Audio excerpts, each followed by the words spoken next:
How to assemble our national standard AC gun head.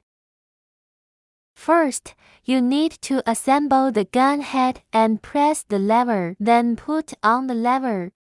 Insert metal latch in the middle. The next step is to install the macro switch.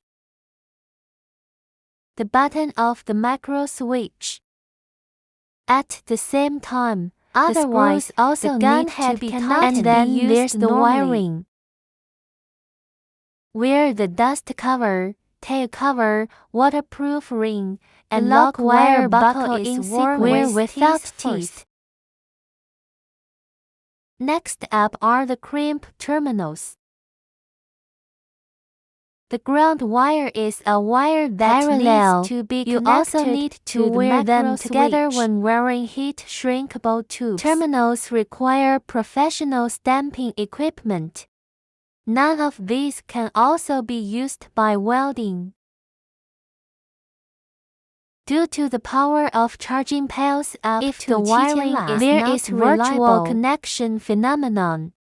Non-professionals operate with caution, causing safety accidents or damaging accessories. The blue one is the zero-line test. The brown one is for the live wire. The yellow and green is the ground wire. Need a wire on the parallel switch. The last red line it is connected to the CP this terminal. This wiring method is A4 core parallel connection method.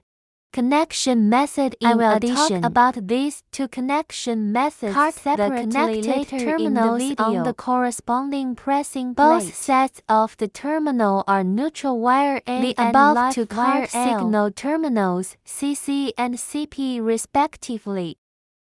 The other wire on the macro switch is the CC. Install the terminals at the specified platen position. Put the plug in the gun. Put on 3 fixing screws.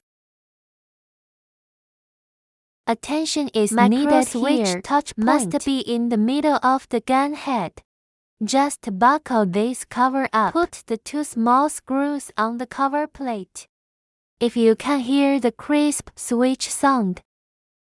Otherwise, you need to check whether the installation is correct. Just hit 2 screws on the lock wire buckle, the waterproof ring and the gun tail cover at the back. In this way, our gun head installation is completed.